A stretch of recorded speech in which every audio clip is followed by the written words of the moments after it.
Hello, bachcho.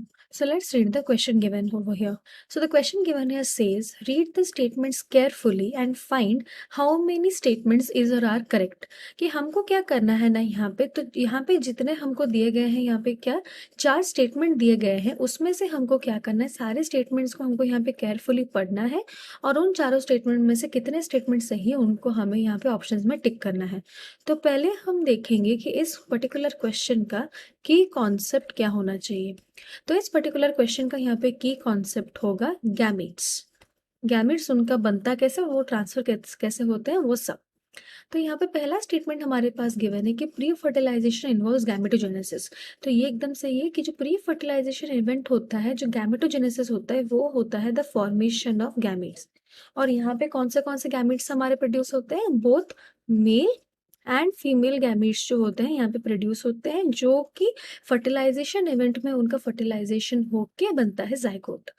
Next हमारे पास यहाँ पे ऑप्शन बी में गिवन है gamete mother cells may be haploid और डिप्लॉइड। तो ये भी सही है कि गैमीट मदर सेल्स दो तरह के हो सकते हैं, या तो वो हैप्लॉइड भी हो सकते हैं या फिर उनको हम डिप्लॉइड भी बोल सकते हैं। फिर हमारे पास यहाँ पे ऑप्शन सी में क्या गिवन है ना, गैमेटोजेनेसिस इन्वॉल्व्स माइटोसिस और मेयोसिस। तो ये भी सही है। माइटोसिस कौन से गैमेट सेल्स में होता है, जो गैमेट सेल्स हमारे डिप्लॉइड होते हैं।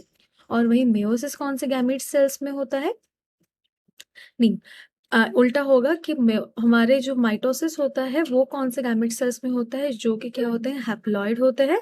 और वही जो मेयोसिस कौन से गैमेट सेल्स में होता है, जो कि डिप्लॉइड होते हैं, क्योंकि मेयोसिस होता है एक तरह का क्या ना, रिडक्शनल डिवीजन, जिसमें कि जो दो सेल्स होते हैं वो रिड्यूस होकर डिवीजन होकर एक सेल प्रोड्यूस करेंगे।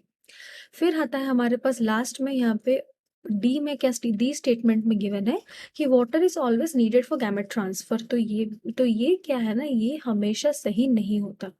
वाटर गैमेट ट्रांसफर के लिए तब चाहिए होता है, कब चाहिए होता है, in case of aquatic plants. Aquatic plants जिनका कि क्या होता है ना, जिनका पोलन काफी बड़ा साइज का होता है, वो क्या होता है ना, by the means of water वो ट्रांसफर होता है। और ये टाइप के गैमेट ट्रांसफर या फिर पॉलिनेशन को हम क्या बोलते हैं ना, यहाँ पे हाइड्रोफिली बोलते हैं। तो यहाँ पे हमारे टोटल कितने स्टेटमेंट सही है, 3 स्टेटमेंट सही है। तो इस पर्टिकुलर क्वेश्चन का आंसर होगा option 2। Hope you understood it well. Best of luck.